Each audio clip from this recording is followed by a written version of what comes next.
freedom, man. That's what it's all about.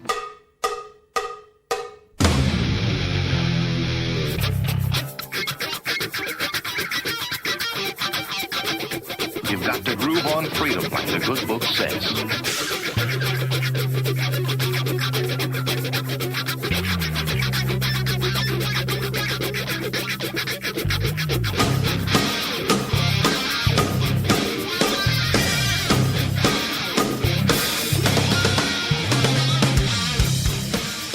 Welcome. You are listening to What on Earth is Happening. This show will discuss the topics of human consciousness, mind control, natural law, the occult, and all issues that affect the freedom of the people of Earth. What on Earth is Happening will endeavor to shine light upon the darkness of our world and to offer empowering solutions to the problems we face as humanity approaches its critical moment of choice. And now, here is your host, Mark Passio.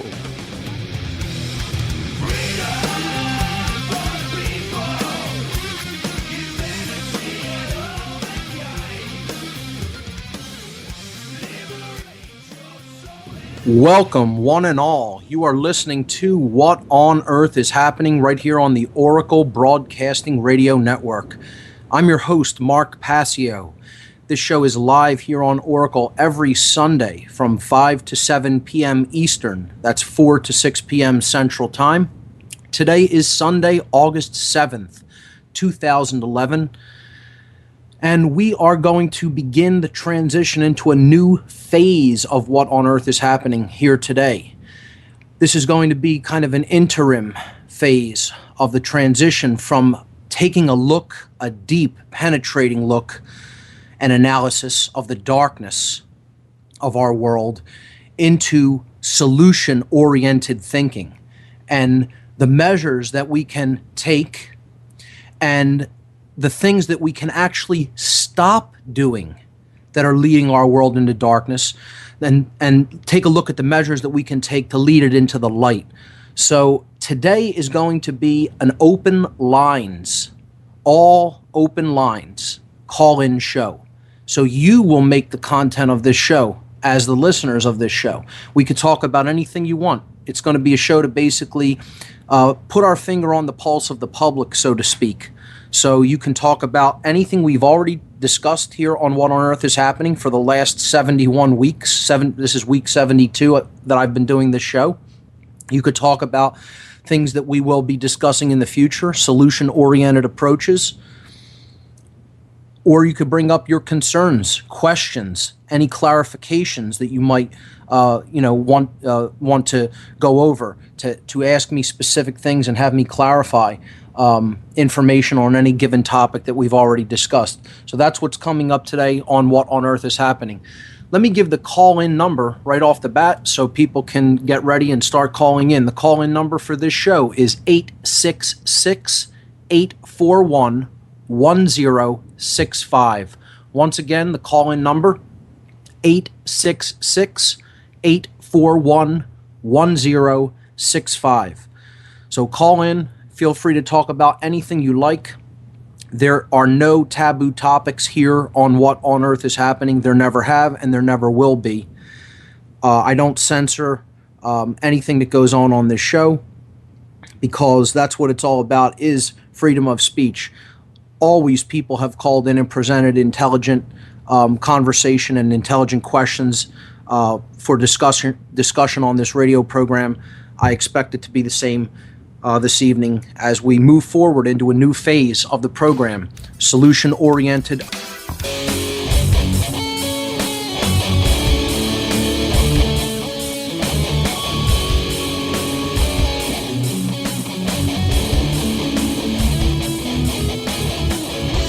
Welcome back, folks. You're listening to What on Earth is Happening here on the Oracle Broadcasting Network.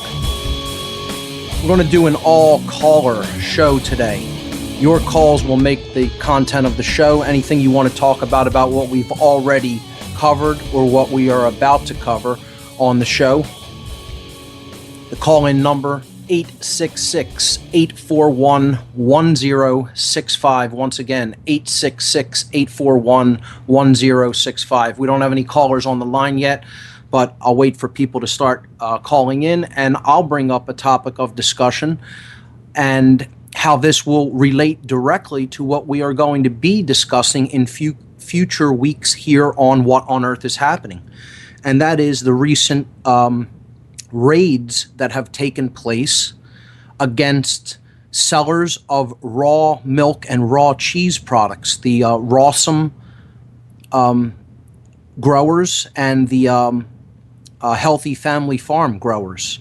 And this is one of the most appalling things that I can even imagine going on, that people are simply providing for the people that want it raw dairy products, and these organizations are being raided by armed thugs of the state because the state has told them that they are permitted to do this to people that are making voluntary exchanges with other human beings, things that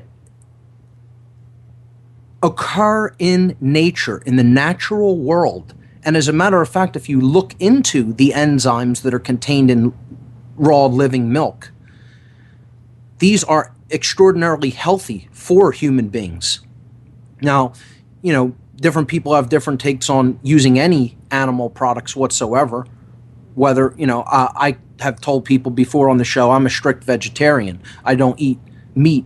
I do have, however, use dairy products. I tend to limit my intake of it. Aside from cheese, I will partake in quite, on a normal basis. But I limit my intake of milk, but I don't really see a problem with it as long as the animals are treated with respect, to use the milk from farm animals. But the nerve of these armed agents of the state raiding a farm, people who are simply growing food and providing raw and organic foods for people, which are the healthiest foods for people to take into their bodies.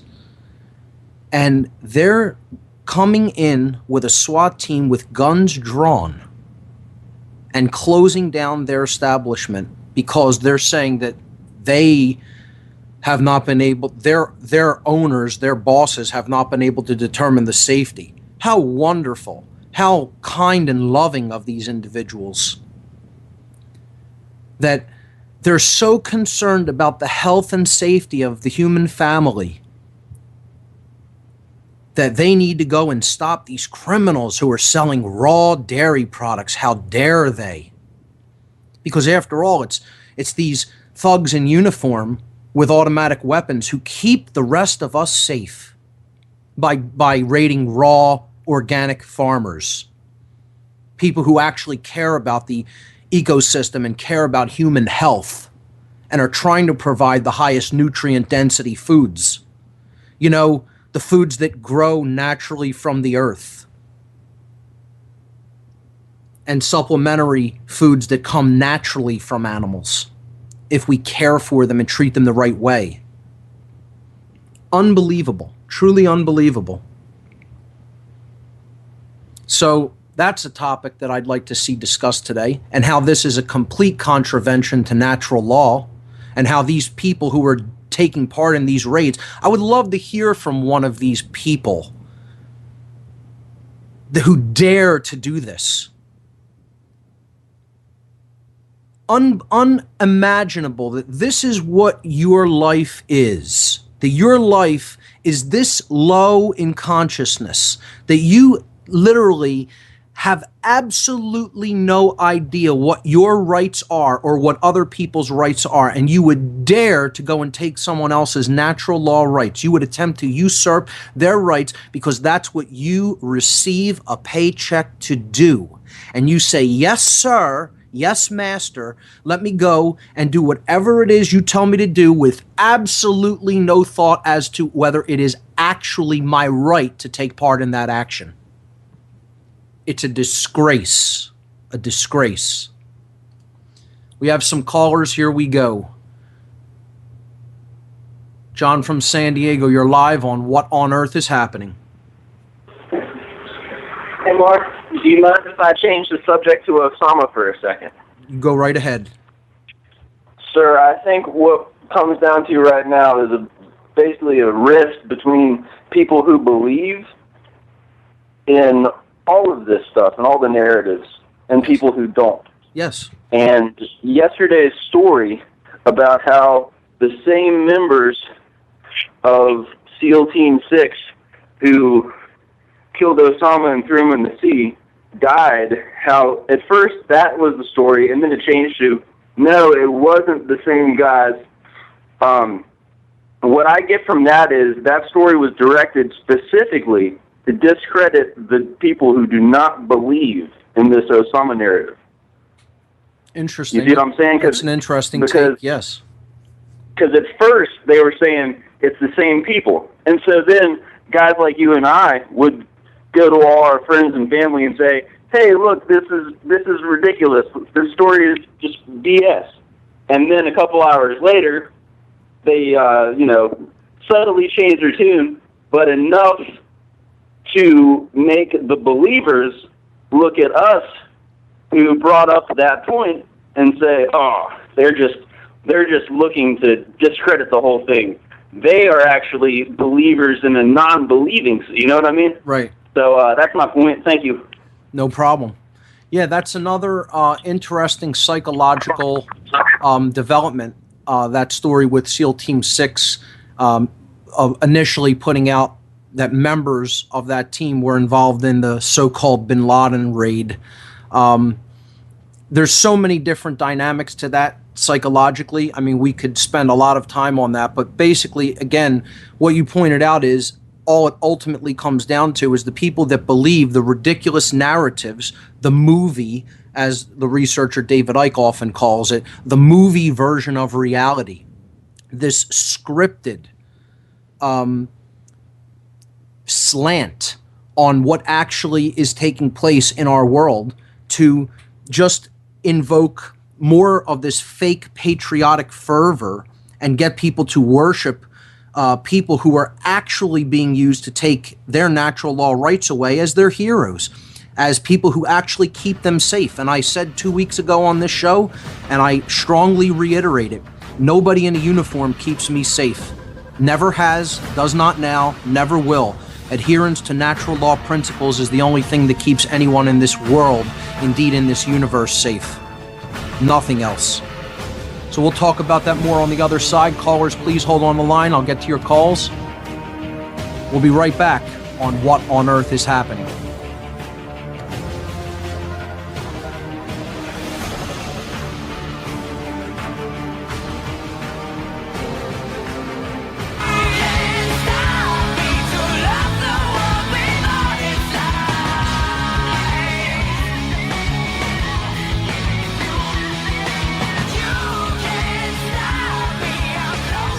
We are back, folks.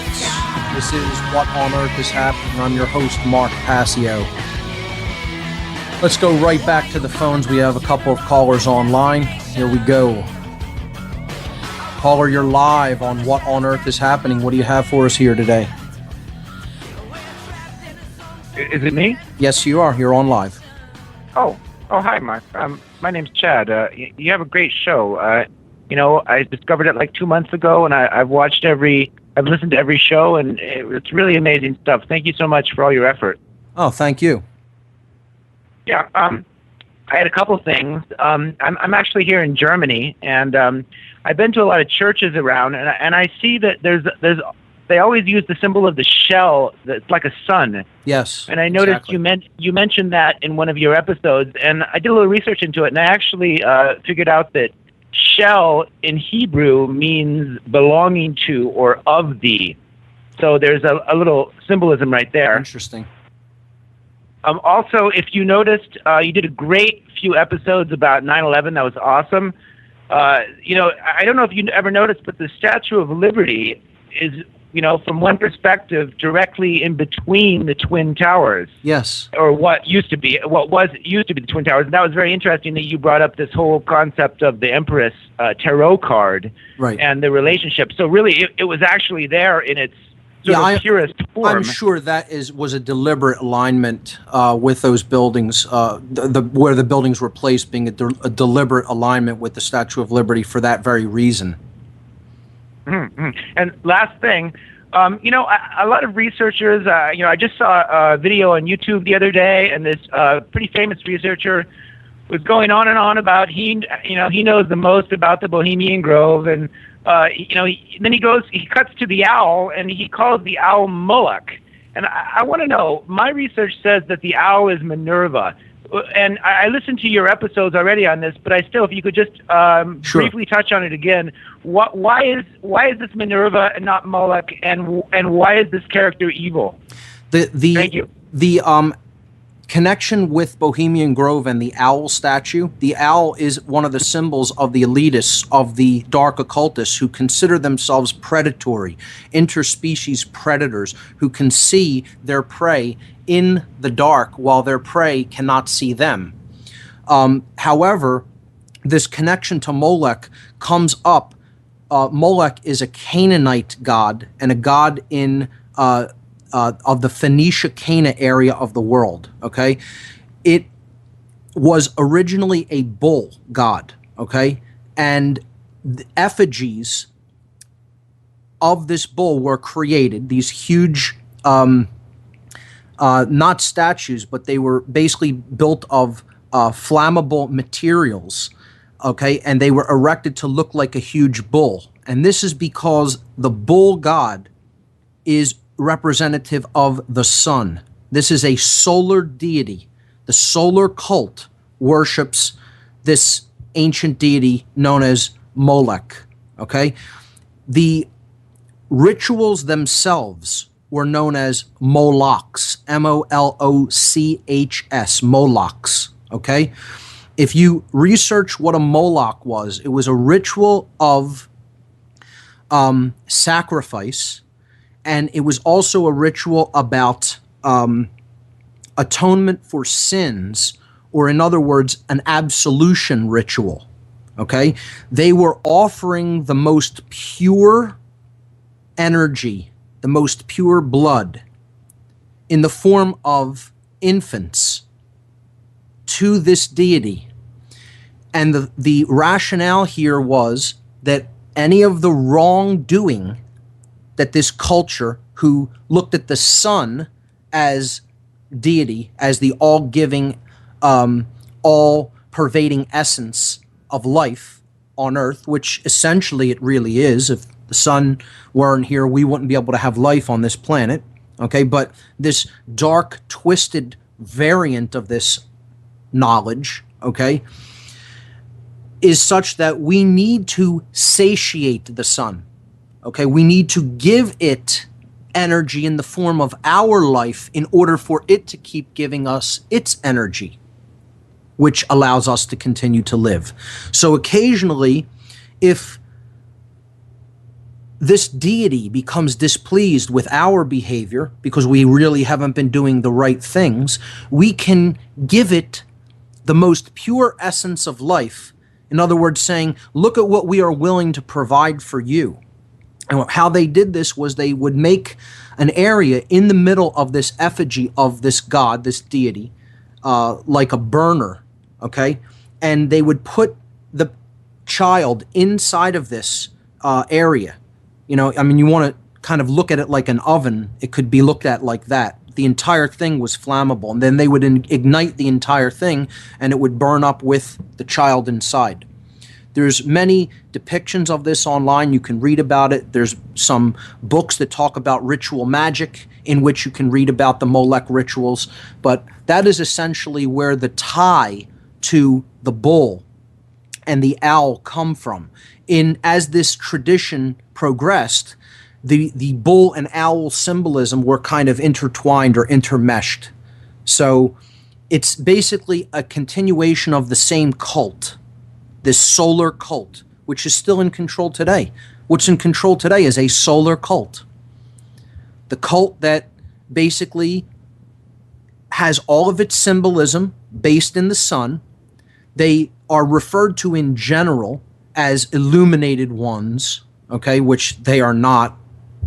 The people who really understand, like I said last week, what we're talking about on this show in relationship to natural law principles are the real illuminated ones.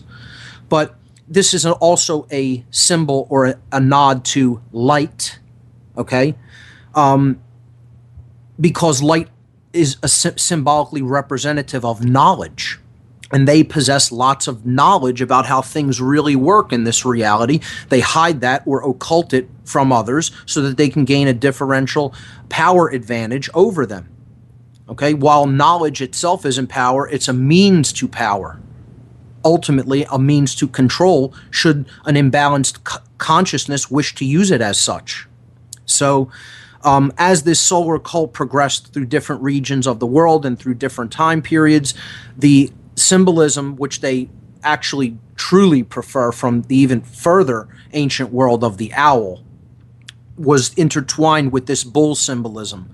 And if you look at the owl at Bohemian Grove, it almost resembles a bull more than it does an owl. So this is an example of symbolism that has blended or meshed over a long period of time and different cultures and different regions of the world. But the symbolism of Molech itself derives from Phoenicia Cana, and look up the rituals known as Molochs and the form that the burners that they used for these children took on, and it was the form of a bull god. And one of the other reasons for that, before I go to the next caller, is that the sun during this time was in the constellation of Taurus. Okay, that's the ruling deity, and it takes on the form of a bull. Just like when the sun moves toward Aries, then the ruling deity was the ram. Now we're in the age of Pisces, and you look at the ruling solar cult and its religion, all you need to do is look to Rome and understand that the ruling deity is now the fish god, the Pope's mitre in the form of the head of a fish. It's all about the sun, and it always has been all about the sun. So here we go. Next caller. Dawn in Oregon. You are live on What on Earth is Happening. Hey, Mark. Thanks for taking my call. I had a question about symbolism for you.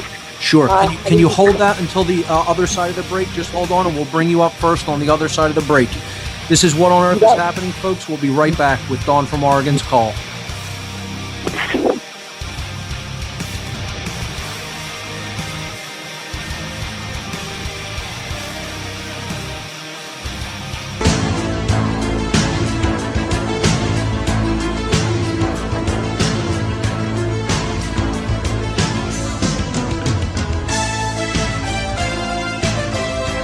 Welcome back, folks. This is What on Earth is Happening, and I'm your host, Mark Passio. Today, an all-call-in show. Before the break, we were talking with Dawn from Oregon. Dawn, are you still there? I apologize. I wasn't watching the clock. I brought you up right before the intro music for that break got us, so. Oh, well, thank you so much for taking my call, and thank you for spending your time sharing your knowledge. Really appreciate everything you're doing. I had a question about the symbolism of the Statue of Liberty, and also about Persephone on top of the White House. Sure. But, is she the goddess of freedom, or is she Persephone? She has like 20 different names. But back to the Statue of Liberty, the shackles around her ankles, the book she's holding. I'm wondering what you think about the symbolism of those items on the Statue of Liberty. What they represent. The book and the torch generally represent freedom, and we go back into the Roman language, and we look at the word for freedom, and it was libertas, okay, where we get the word liberty from. That's based on the word for simply free, which is liber in Latin, and that is also the word for book. So book and freedom are essentially the same thing. They come from the same root word in Latin. That's how important the concept of reading and understanding was to people in the ancient world. And of course, this is long this word was derived long before the fall of the Roman Republic. But we're basically entering a cycle where Rome is falling all over again. The Republic is falling all over again, and we're heading into those same pitfalls that the ancient Romans fell into. Hedonism and looking at truth as something that wasn't as important as self-gratification. And these are the things that do indeed keep liberty shackled or liberty in chains. Because if those dynamics are allowed to just completely run away with absolutely no self-control put in place by people who understand that if there is no internal governorship, or self-ownership, or ruling of the passions, of the base instincts, when those dynamics completely run amok, you get a society that is externally enslaved or externally put into chains. And that's what we're seeing develop in the world. And it's because we have allowed internal anarchy to reign. And I think that's what symbolically the Freemasons who gifted the Statue of Liberty to the United States were encoding into that statue, into that effigy of this goddess who has many different names in the ancient world. Ultimately, to me, that's Isis. That is Semiramis of the Babylonian tradition. It's Isis of the Egyptian tradition. It's Mary. It's all the same goddess, The 7 rays on her head point to the fact that that is a symbol of Isis. I mean, Isis's star had 7 points. So inside, in certain Freemasonic books, you will often see a sun inside of a 7-pointed star. That is the star of Isis giving birth to the god Horus, the sun god Horus, who is in her womb, who is carried by her. She is the bringer of light, hence the torch. She bears the torch, which is the torch of wisdom and enlightenment and knowledge. And she carries a book, which represents freedom. The same word for freedom, liber, libertas in Latin. That's my take on the Statue of Liberty. I don't have the dark viewpoint that other people have of that imagery. There is a dark side of Luciferianism, of the concept of Lucifer, the light bringer. I talked about that last week extensively. But this, to me, is the positive side of the sun. It's representative of knowledge and understanding, and then acting on that, which is wisdom, is the path to freedom. And those are the 3 steps of the trivium, which is another thing we're going to talk about extensively in the solutions section here on What on Earth is Happening. And hopefully I'll be able to get our good friend Jan Irvin to come on and tell people a whole lot more about the trivium in coming weeks. That's my take on the Statue of Liberty. Awesome. Thank you so much for your interpretation. It's amazing. And I'd love to continue listening on my phone here. I'm without my computer. No problem. And then any to say about Persephone on the Capitol building? Again, yes, sure. I'll mute you, and you can continue listening. I won't hang up on your call then. Okay, great. So yeah, Persephone. Again, it's another name for this goddess. In general, she is known as the goddess of freedom, or Columbia. In Rome, she was Venus Columbia, or Venus Columb, the dove. Okay. It's, again, just another name for the same incarnation of this goddess, which represents these same concepts.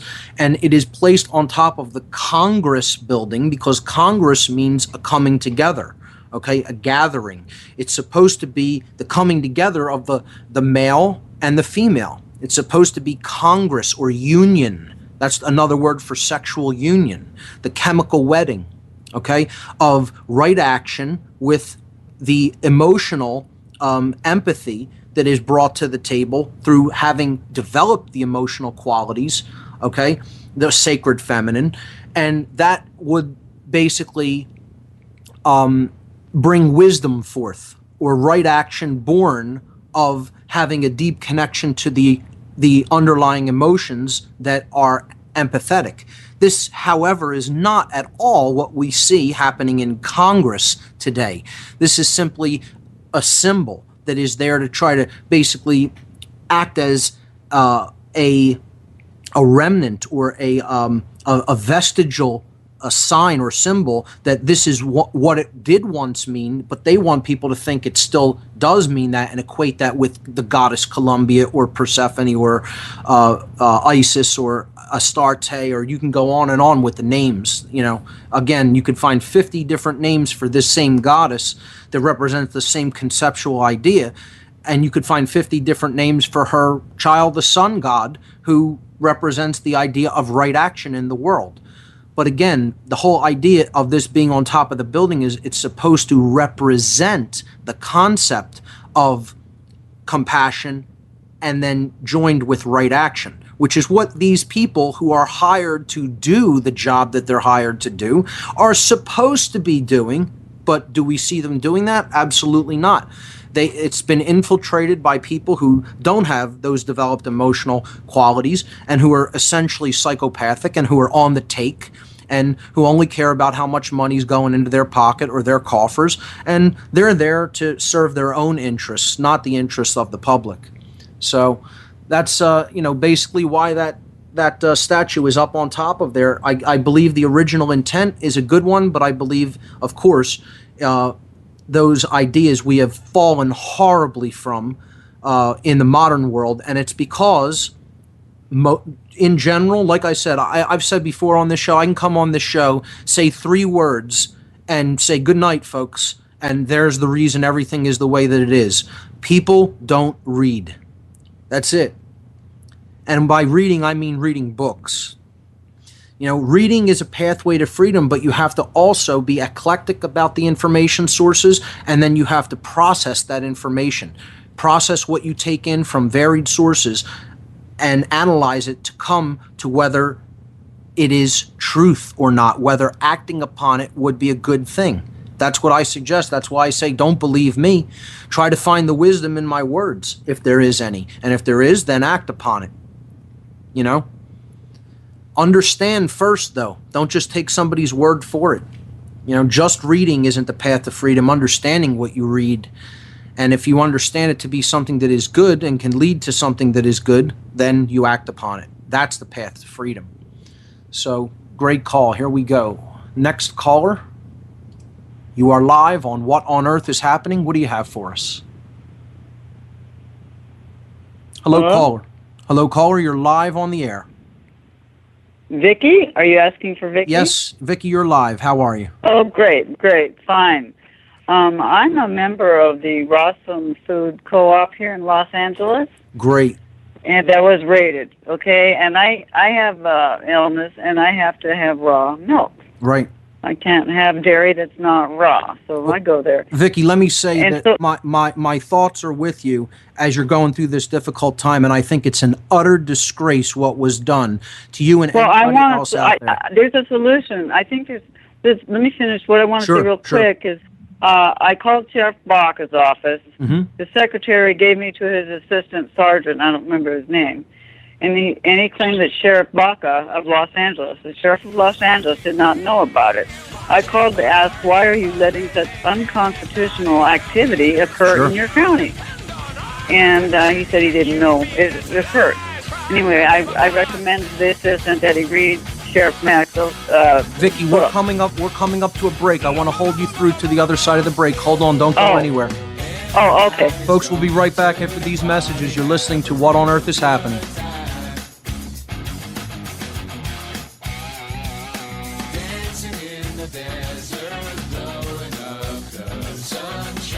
Natural law rights trounced the other day as part of this guns-drawn raid by thugs of the state on Rossum Foods. Let's go back to Vicky. Vicky, are you still on the line?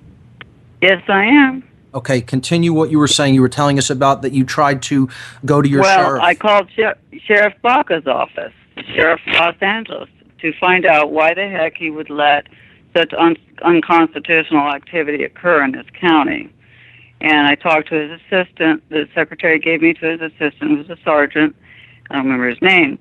And he said that Sheriff Baca didn't know about it. So I had an idea. If you believe there's a Los Angeles Oath Keepers group, and I tried to get a hold of a couple guys that I thought was in it. But anyway, if anybody's listening, that's in Oath Keepers of Los Angeles. I'm thinking you should organize a crowd of people to go to the sheriff's office and give them a book. And be sure and tell all the local TV stations and the local newspapers that you're going to do. Well, it sounds like... And I have no doubt... It sounds like that I have no doubt... Go ahead. LA is a communication center of this country, so that's good if it could be done.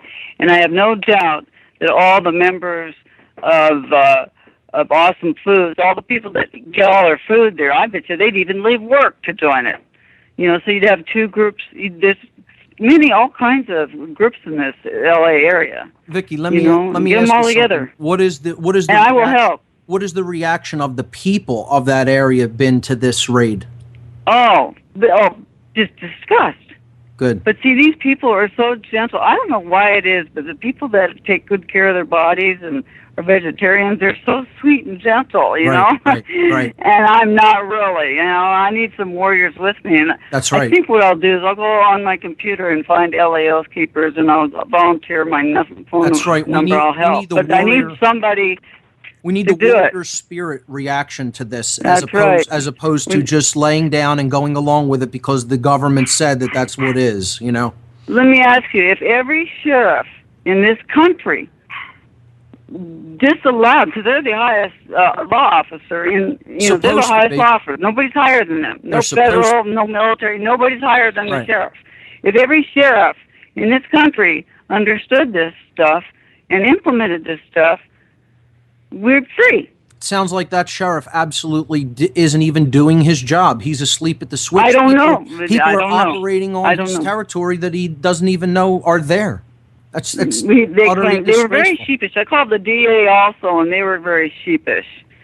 Then the DA handed it to some federal DA specializing in health food stuff or something. I mean, they were getting so many calls. There's a lot of us upset. This is where we all get our food. It's good to hear that there is some vitriolic reaction to this, that there is some, righteous indignation taking place. Yes. Well, I told the DE, I said, this is like somebody walking into my house and grabbing my food out of my refrigerator. This is a private co-op. Right. Private. You're a member. So I said, what's the difference between that, what they did, and somebody walking in my house? Right. What's the difference? And he says, that'll probably be brought up in court. And then these poor people had to go to jail. In the meantime, sit in jail. And the only reason they got out of jail is because there was a crowd. Right. And in the meantime, they were traumatized by a guns-drawn raid. And what did they do to all of the stock? Yes. I mean, it was SWAT. It was men with all their gear on. Right. It wasn't just cops with guns. It was a SWAT team, right? For gosh sake. That's all they've got to do. This is where Don't they have anything better to do? This is where we've come in the United Fascist Socialist States of America, in the totalitarian regime. What's wrong with these cops? They're lemmings. Didn't they swear an oath to the Constitution? Don't they think? Part of what are these cops doing? These people are uneducated individuals. They're people who have never really read any books worth reading in their entire lives, and their diet is horrific. That maybe they should be drinking more raw milk and eating more raw cheese instead of the stuff that's right. injected with all the GMO that's right. crap that's in the milk and cheese that they're eating on a regular basis. All the hormones and antibiotics and preservatives and chemicals. That's it. Destroying their brain. They literally have brain damage. They can't think. Okay, well, thank you. Well, Vicki, if anybody so much Oath Keepers is listening, please, I'm going to go to your website and put my phone number up there. Great. Thanks so much for calling in and giving us an update. Thank you. Our thoughts and prayers are with you. Okay. Great call. This is something that people really need to get up in arms about because, just think about this. These people are going guns drawn into a place that grows food for other people, okay? And saying, because we've been told by others that they don't think that this is safe, and it's all a big crock of crap, ladies and gentlemen, it isn't because they don't think it's safe. It's because they know that this food will help people's brain to restore to normalcy. And they don't want that. They want chemicals and pesticides and additives and chemical fertilizers and preservatives and hormones and junk, pure crap in the food, because you literally are what you eat. Your brain becomes what you put into your body. And if you put junk into that body computer that we call the human brain, you're going to get junk out through behavior. And that's why these thugs act the way they do. One, they have not really done any self-examination in their life. They've never taken a good hard look at themselves. And whenever they have, they hate what they see. And therefore, they want to take out that hatred and aggression on other people, because ultimately they don't like themselves. Two, they're stupid people. They're unread. Period. The end. And you don't like the way that's said? Tough. I'm saying it openly, outright. That's how it is. They're dumb. And they're dumb because they don't read. And that's why they're enslaved. That's why their minds are in bondage, because they don't read. And they have a crap diet. Therefore, the brain is literally virtually destroyed. Okay? If you look at if you did a brain scan of one of these criminals, because that's what they are, you would see a map of the brain on the neocortex that looked like Swiss cheese, that looked like the surface of the moon. That's how many craters would be in it of electrochemical deadness, of neurosynaptic non-firing. But they don't even understand the components of their brain. Half of them probably don't even understand they have something called a brain, because they never paid attention when any learning was attempting to be conveyed to them. And sadly, much of the time, hardly any learning ever was attempted to be conveyed to them in their environmental conditions when they were being brought up, which was failed. They were not brought up. They were not raised by anybody, their parents or anybody else. And I would say that directly to one of those people's parents. How about that, folks? Why doesn't somebody who is a parent of one of these thugs call into this show today? And I'll tell you, you didn't raise your child. I'll tell you, I care more about your child than you ever did. And I'll say that to your face. It's disgusting. Disgusting, and people should be completely enraged over this happening and put a stop to it immediately. Immediately. If they want to go and raid somebody for doing something destructive to the human body, why don't they go raid Monsanto? Why don't they go raid Philip Morris? Oh, what? Because, well, they say, hey, they're putting a cigarette, telling you it's bad for you. Yeah, well, good. People can make the choice of whether they want to drink milk that might have some bacteria in it. People are making the choice whether they want to smoke tobacco that's been treated with radioactive chemicals to make the soil that it grows in overturn faster. But they're still puffing away on those cancer sticks. We'll be right back, folks.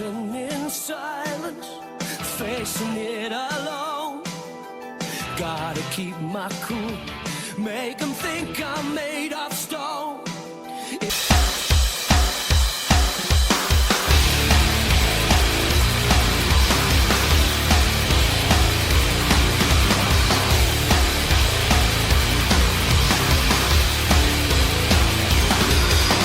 Trying to understand someone like you can still sleep at night. Or are you too busy playing God to fuck who's out and chewing on your life? Another loser born.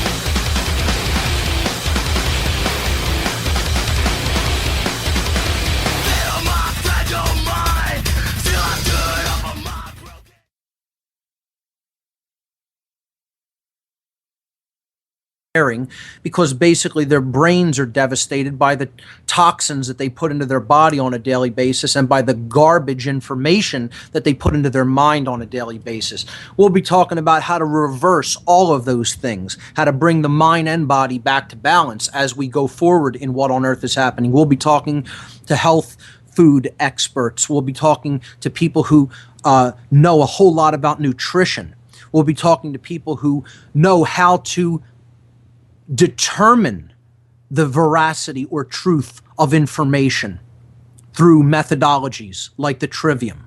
We'll be talking to people who have a lot of knowledge about communication skills and how to go and reach other people with information and truth.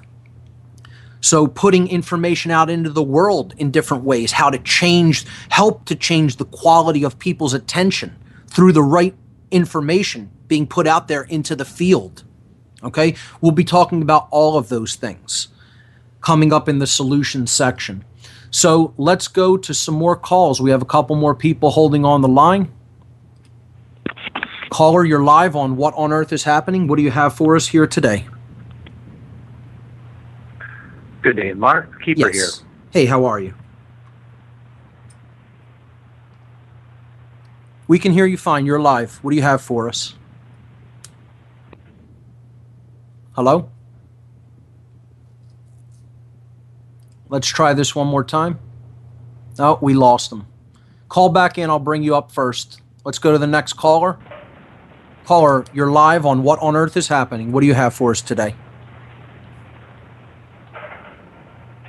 Hello, caller. Are you there? Going once. Is it me? Yes, it is. Oh, good.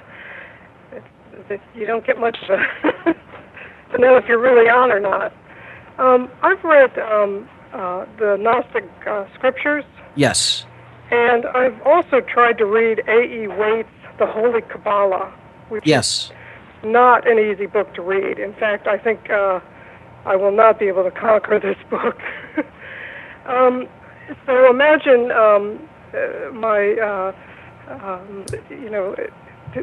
to read also in Morals and Dogma that the biggest section in Morals and Dogma is on the Kabbalah. Yes. Over 200 pages. And what they talk about, it makes a lot of sense, but can you explain victory and glory, Had and Netshas, I think it's pronounced? A little more, and I'll take your answer off the air. Hod and Netzah, yes. Sure, no problem. Okay. The former caller who called in and the call dropped, if you want to call back in, I'll bring you right up. So I apologize for that happening. Technical glitches happen sometimes.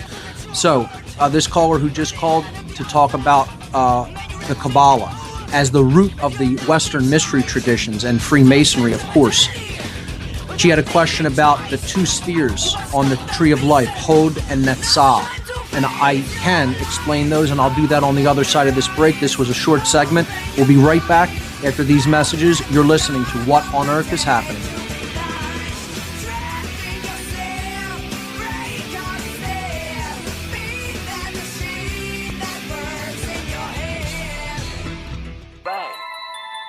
When he looks at it with his eyes, it's what we see. When he looks at it with the sunglasses, we're seeing the same things all the way through, the subliminal, symbolically you couldn't see.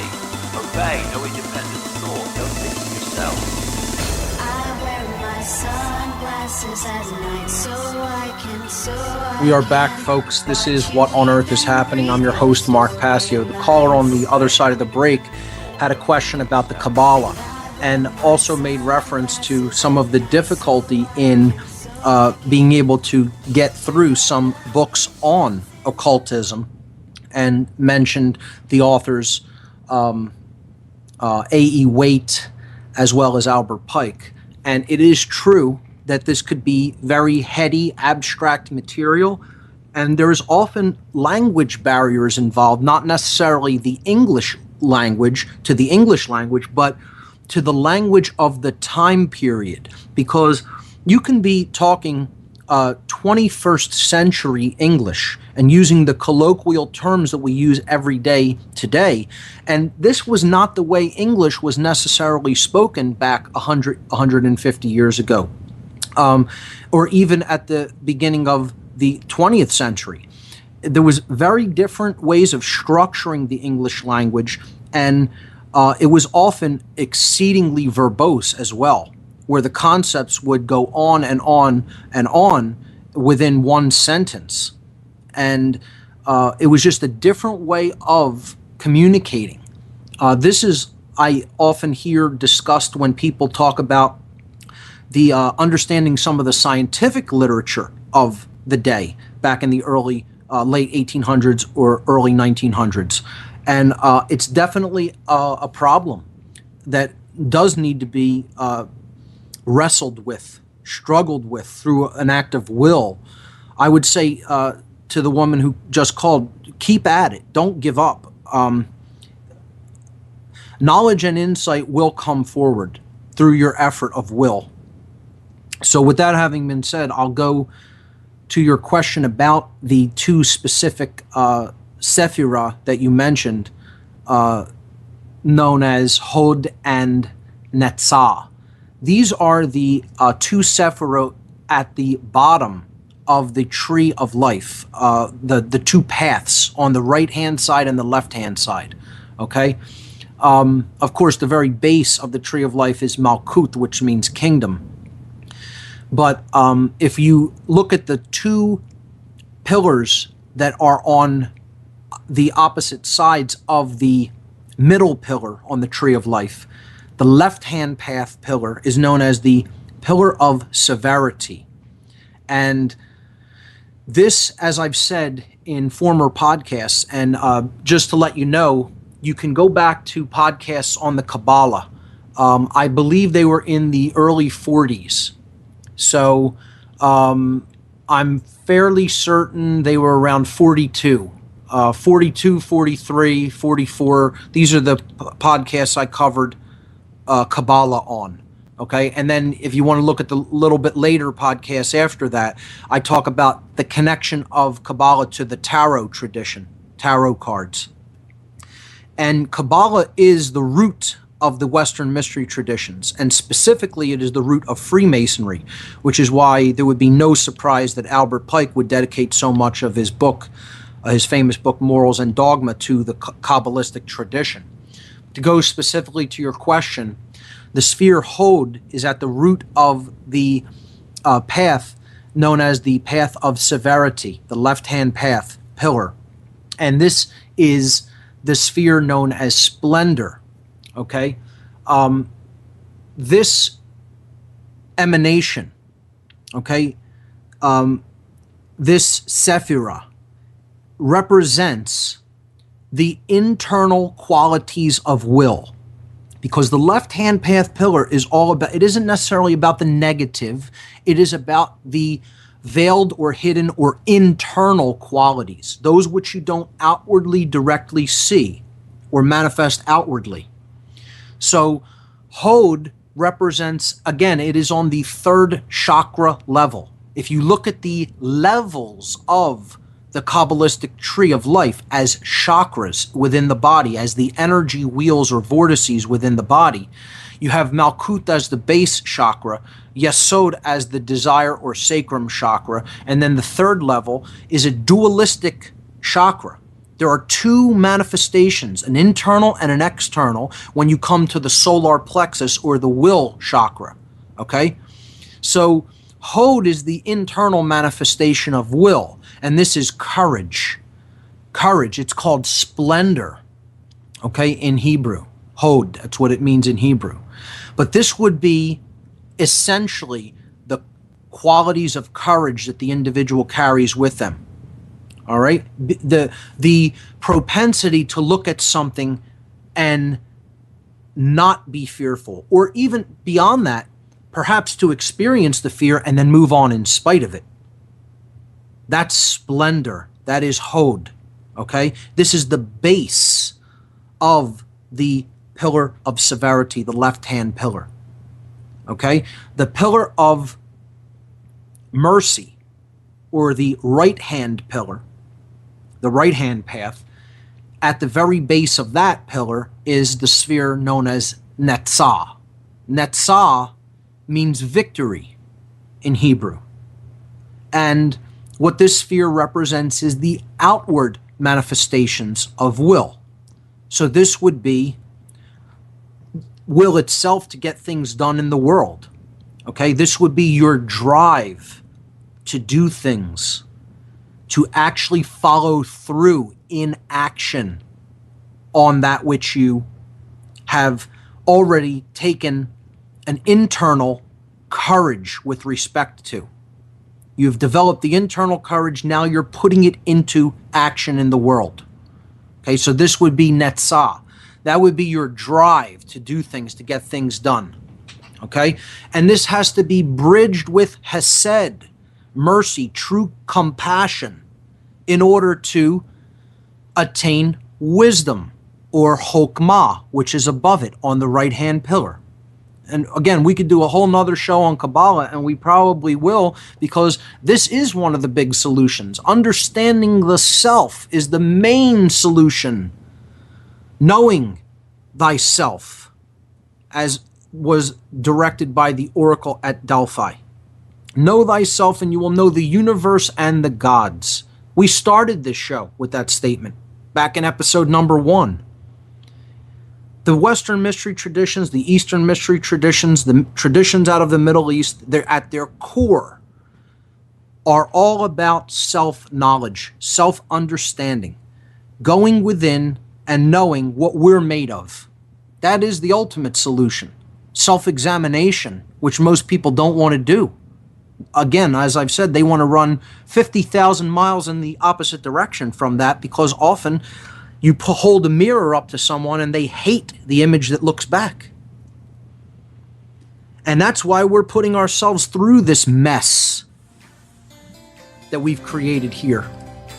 Because ultimately, many of us don't like ourselves. And all we want to do is take out that frustration and aggression on someone else, which we have no natural law right to do. So we'll go to some more callers on the other side of this break. Callers who are hanging on, stay with me. We'll be right back, folks. You're listening to What on Earth is Happening here on the Oracle Broadcasting Network.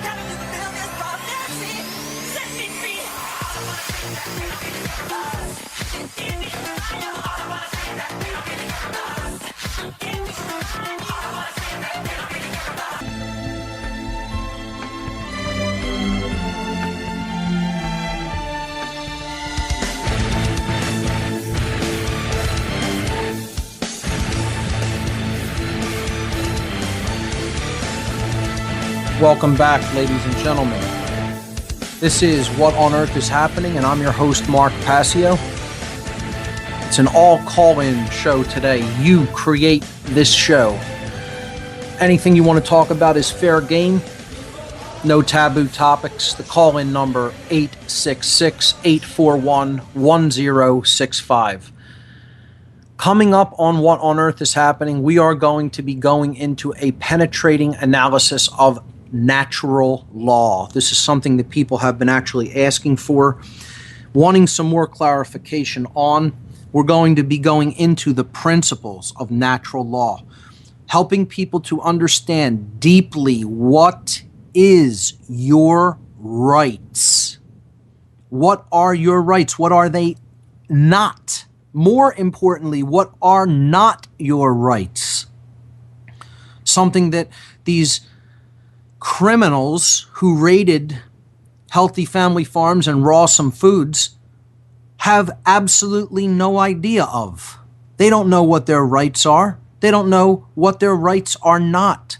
And for something that's illusory, based on nothing, money, they're willing to go and pillage the natural law rights of other people. And this is what we ultimately need to transmute. We need to change this. This is unacceptable. No one should accept this. They are not only trouncing the natural law rights of other people who they're doing this to, they're putting their own children in shackles, unknowingly, unwittingly, because they really have no knowledge or no wits about them. They're unconscious individuals that we need to help raise properly. And I said earlier on, and I know some people will take that as a harsh statement, their parents did not raise them. They failed. Society failed at raising these individuals. That's why we're in this mess as a whole. We don't self-examine. We don't read as a culture. We don't read books that are important. And see, again, I have to commend the woman who called in about the Kabbalah and about reading books on Freemasonry and the Kabbalistic tradition. Even though she admitted, and that's not hard to do, that takes courage to admit that you're struggling with something. You're struggling with it, but you have the desire to do it. This is all about the will chakras that you asked about, all about the two centers on the tree of life that deal with the will. Power through it, and you'll come out better for it. So I commend individuals like that who may even come out and uncomfortably admit to someone else, I'm struggling with this material. See, that's the problem with everything that's going on. You see these individuals who are going out and raping other people's natural law rights, they won't admit that. When they struggled with learning something, that's why they're doing a job like that, folks. You don't do a job because you like what they're doing, because you like yourself, because you think you're really doing something good. You do a job like that because you struggled with understanding any real knowledge, and you never had the courage to admit that to anyone else. To say the words, I don't know. And I'm even maybe having a difficult time coming to a place of knowing. But you know what? Until you admit that and you possibly ask for help, you're going to continue to remain in that place of ignorance. And apparently people like this are okay with that. They're okay with being stupid and just doing a job where they're paid in an immoral capacity to rape someone else's natural law rights. Well, it's not okay. It's not okay. It's not okay. And I would, again, make an appeal to anyone who happens to be listening to the show, to the parents of these individuals, to the sons and daughters of these individuals, to the spouses of these individuals, the brothers and sisters, any relatives. You want to call into the show and talk about these people? I'll tell you right to your face. These are unraised individuals. They were not raised with proper moral values. Otherwise, they would not do what they are doing. And not just the family has failed in this capacity, society has failed in this capacity. And they need to buck up and admit that. And then start attempting to reverse the trend. But you can't do that until you yourself have learned what natural law really is, how it operates, and how this society isn't going anywhere but in the toilet bowl until these principles are deeply understood and then adhered to. And that's it. And that's how it's always been.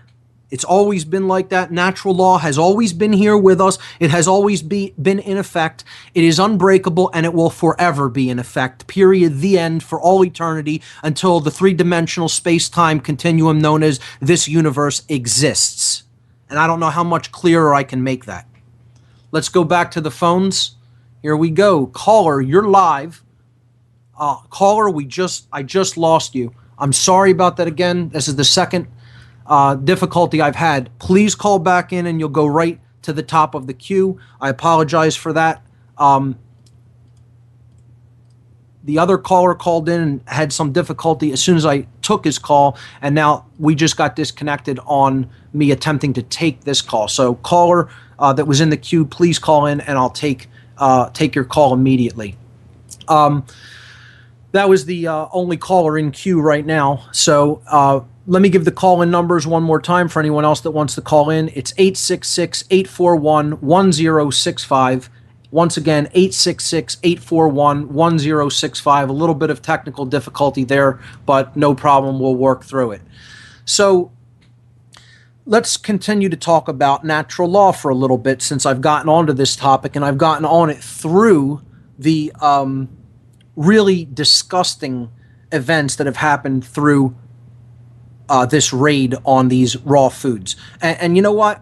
I use these raw foods. Whenever I have an opportunity to buy any cheeses that are completely raw and unpasteurized, I take that opportunity. So this is something that I recognize as something that has health benefits. And the enzymes in certain cheeses do have health benefits. This is unequivocally known. Okay? As the caller who called in previously, Vicky, said, she uses raw milk in a health capacity, and it's been known that there are health benefits to drinking raw milk. Now, I would say I don't use an exceeding amount of dairy products, but raw milk is something that I have used. I've generally transitioned to almond milk, which has a lot of antioxidants in it, and I make my own. I make it from raw almonds that are not treated with radiation or pasteurized or anything else done to them or roasted. Raw almonds, blend them up in purified water, and strain off the meal. You could use the meal for a delicious bread and drink the almond milk. You could use it in the same way you could use any other type of milk, any dairy milk. And it's absolutely delicious, and it's healthful, and it has tons of antioxidants in it. And, once somebody starts taking away your right to make decisions about what you put into your body, they own your body. That's what they're telling you. We own your body. Your body belongs to us. We'll tell you what you're allowed to do with it and not. So I think this is the same caller who I accidentally disconnected. Caller, are you there? Good day, Mark. It's Kiefer. How are you? Things are fine. Thank you. Well, I'm going to hold you through to the break. I wasn't watching the clock once again. I do this all the time. So hold on to the break, and we'll bring you back on right after this next commercial break. You're listening to What on Earth is Happening, folks. We'll pick this up after these messages.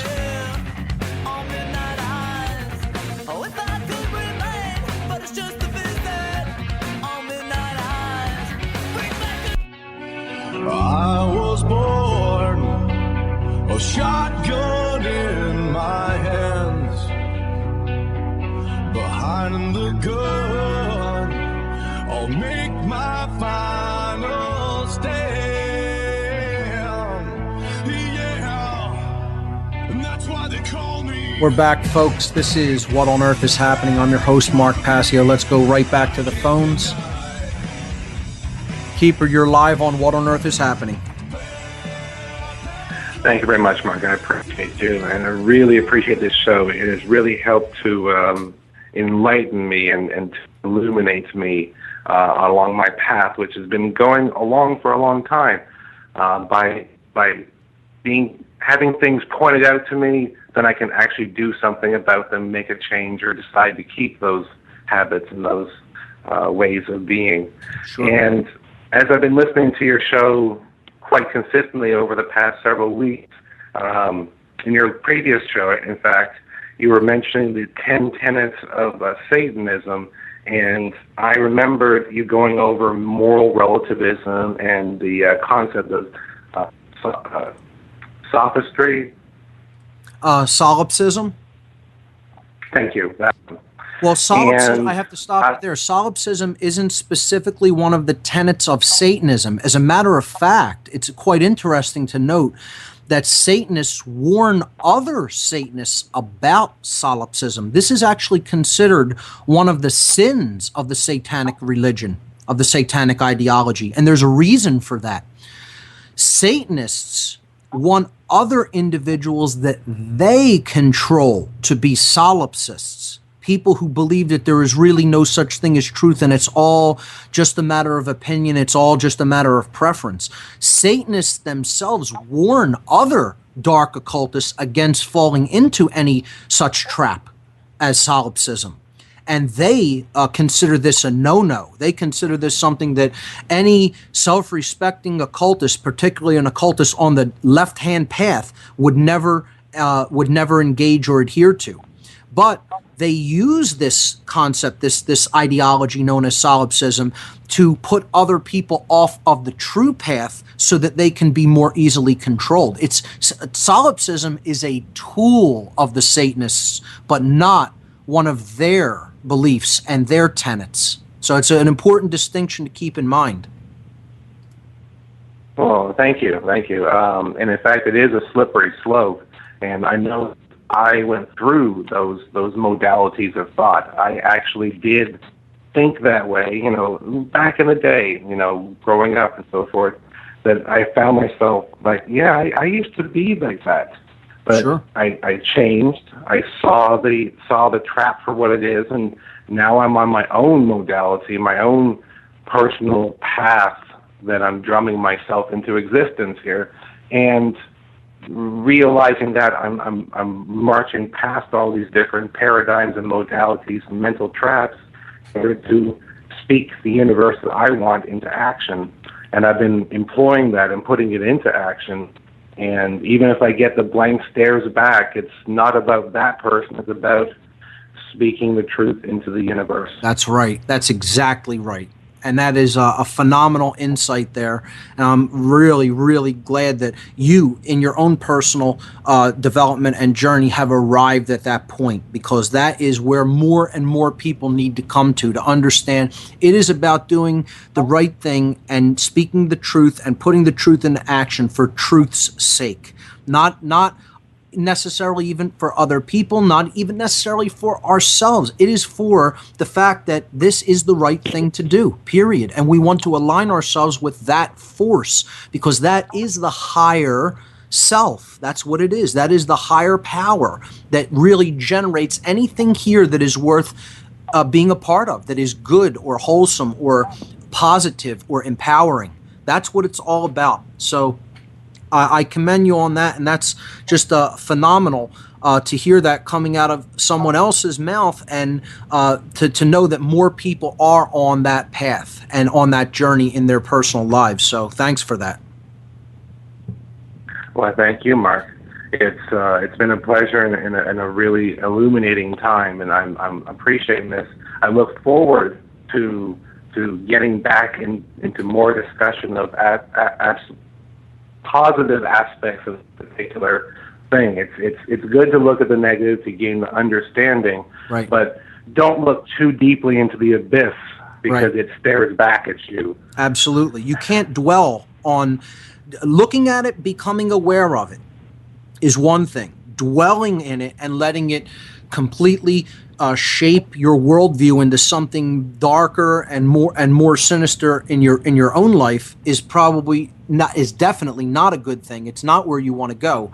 You want to be aware of the dark. As I said last week, you want to be aware of the dirt all over the house, but then shine the light on it. The shining light on it makes you aware of it, and then you want to take the necessary action to clean up the dirt, not just go, woe is me, look at how dirty the house is. That path toward knowledge is so that you understand the causal factors of the problem, not so that you just sit and dwell in the problem. It's then about, once you have the knowledge of those causal factors, then taking the appropriate steps and the appropriate actions to rectify that problem, to make it right. That's what wisdom really is. As I've said so many times on this show, it's taking action based on what you learned. If you just sit there and don't take action and just say, oh, I've learned all of this horrible stuff that's going on in the world, and then you don't take any action to actually correct it or to make it right, what good was learning? What good was all of that knowledge that you accumulated? So, great observations. Listen to your heart and do what you feel is the right thing, and actually do the action.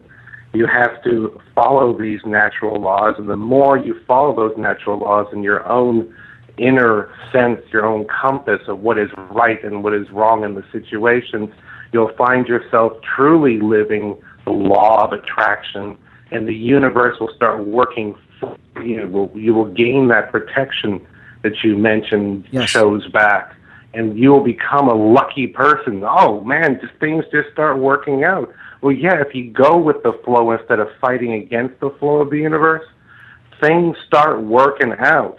Synchronicities can be amazing once you set foot on that path and start walking down it. Kiefer, thanks so much for that call. Just great insights and just phenomenal observations there. So thanks for calling. Call back in anytime. Next caller, here we go. Caller, you're live on What on Earth is Happening. Hello, caller, are you there? Hello? Yes, you're live on the air. Can you hear me? Yes. I'm yeah, very happy to speak to you. Just very happy with what you're doing. Incredible work. I just had two questions. Sure. My first question was regarding, if we look at the birth of Alexander the Great, apparently the Temple of Artemis burnt down on his birth. Now, the Temple of Artemis was supposed to be a temple of the goddess, no? Yes. Couldn't that be some kind of possible burning of the goddess? Absolutely. Ushering in. It's certainly symbolic I of find it. that very interesting. If it was not directly a false flag event of the ancient world, it most certainly is a synchronistic, synchromistic event that calls to mind this burning or immolation of the sacred feminine that we see over and over and over again in events of the world, often which precede a very sharp decline in consciousness and a sharp rise in psychopathic tendencies or behaviors in a wider sense in civilization. So absolutely, that's a pretty synchromistic connection that you've made there, and I think there's something to it. Absolutely. Fascinating, brother. Do you think that Alexander was possibly a sort of left-brain person? Yes, I do think that he was one of a dominator. Yes, the elite from the elite bloodlines, and if you look at some of the directions that he took, the former greatness that was Egypt, I personally don't see him as anybody that was really trying to help raise consciousness. He was definitely of these bloodlines that was attempting to subvert people and keep them under control. I mean, if you look at things that these higher level emperors, people who looked at themselves as separate from everybody else and just they were rulers. They were people there to be put upon thrones and worshipped as God men on earth. They had basically gone through an apotheosis while they're alive, and basically they are elevated to a tremendous level above everybody else, and that gives them the divine right to rule. You look at, they all had the same basic knowledge, the same basic information is what they kept from the population that they ruled over. If you look into ancient Rome specifically, you'll see all of the Caesars of Rome, specifically during the empire, and you see that if you study some of the journals of some of these individuals, they always warn against any of their people in their command teaching anybody the methods of the trivium. I'll pick this up on the other side of the break in the last segment. Stay with us, folks. This is What on Earth is Happening.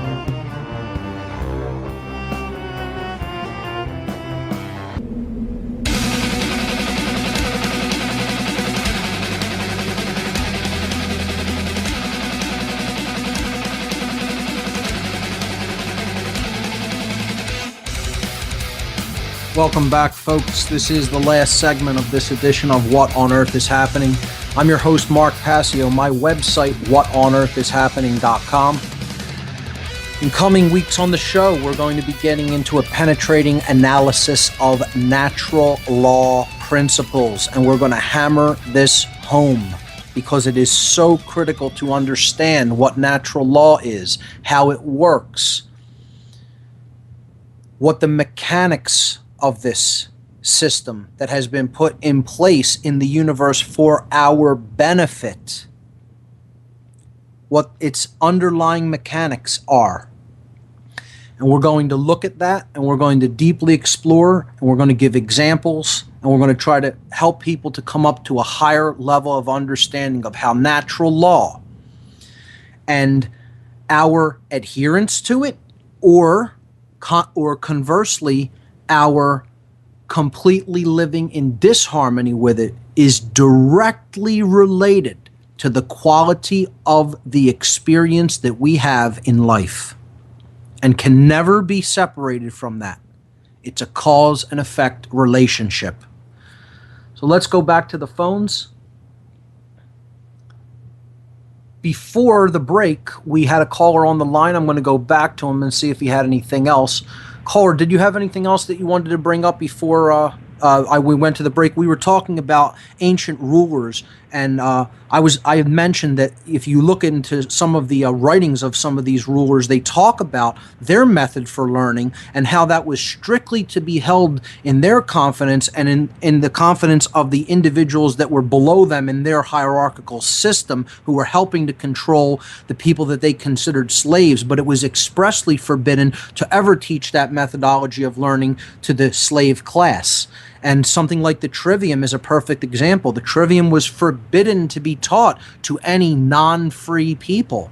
Only free people who were given the right to read by this ruling class were allowed to learn the trivium. Absolutely, it's fascinating. I'm particularly fascinated by your answer pertaining to the Alexander question regarding the date of birth and the burning of the Temple of Artemis, because it's very interesting hearing that from you. Confirming that possibly there is something there. I did have a second question. Essentially, when we look at just nature around us, I at least tend to find that, sure, there is a lot of nurturing, but there's also a lot of sort of pain and suffering, a degree of cruelty when we look at an animal killing another animal, be it a shark killing a seal or a type of wasp that's attacking its prey in a certain way that's quite cruel, and etc. I don't know, this just confuses me in the sense of, if the natural state is love, why do we find these sort of things in nature that are, well, could at least be seen as negative? There's two ways of looking at that. One is that these aren't human creatures. They are animals, and generally at a lower state of developmental consciousness than are we. So we have taken on new characteristics and capabilities. Another very interesting way of looking at this, that a couple of researchers whose names escape me right now, that I have come across information that they have put forward having to do with fields and what they called morphic fields or morphogenetic fields, having to do with how powerful human consciousness is in what is observed in what we call the wider animal kingdom here on Earth. And that if human consciousness were to change, you may not actually observe that level of cruelty in the animal kingdom as well. And I think that is quite possible, that perhaps the way animal behavior is now is not the way it has always been in the past. So that's something for people's consideration when they hear that. And again, we can't directly say just because this form of life behaves in this way that means that it is the natural way for us to behave. We have a whole higher order of thinking and a whole higher order computer that we are gifted with called the human brain. And if you study the brain and the structures of the brain as we've done on this show, you understand that we are in a completely separate and what I would consider higher class of consciousness than is the animal kingdom. And that doesn't mean that we can treat them with cruelty. That means we should act as their stewards and help them along their evolutionary journey in consciousness as well. Because it's all life. Like you said, it is all suffering, okay? There is so much suffering in both the human and animal worlds.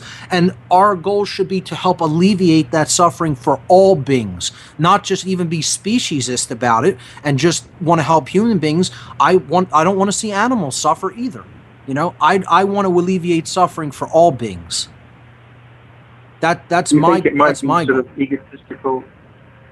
Right, I see. Do you think it might be sort of egotistical to think of it as a sort of a test for humans to see if they will be sort of, in a sense, seduced by the suffering and go down that route, or choose to not go down that route and treat animals in a loving, nurturing way, and then possibly reach higher domains once we die?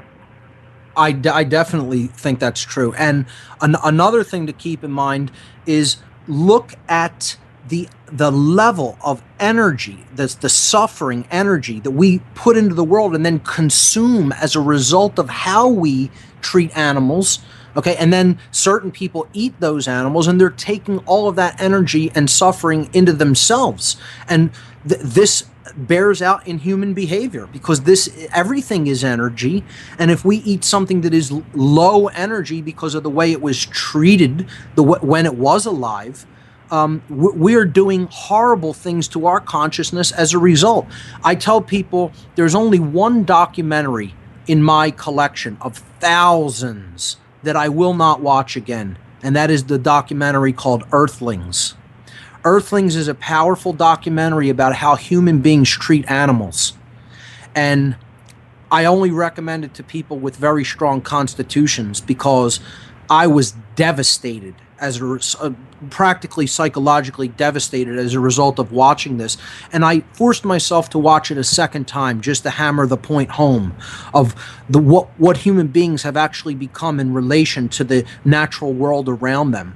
And it's a horrific look, but it's true. It's true. I mean, like I said, I made myself watch it a second time to just hammer that point home. Look at what we've become. Look at what we are doing. This needs to change. This needs to be undone. This is not the way we should be behaving toward beings that we are generally, as a higher form of consciousness, in stewardship with here on the planet Earth. Not there to be treated as commodities or as just things. These people treat these beings as things. Well, the more we do that with the beings that are at a lower developmental level of consciousness than us, the more that will be done to us. Again, it's natural law. It's a cause and effect relationship.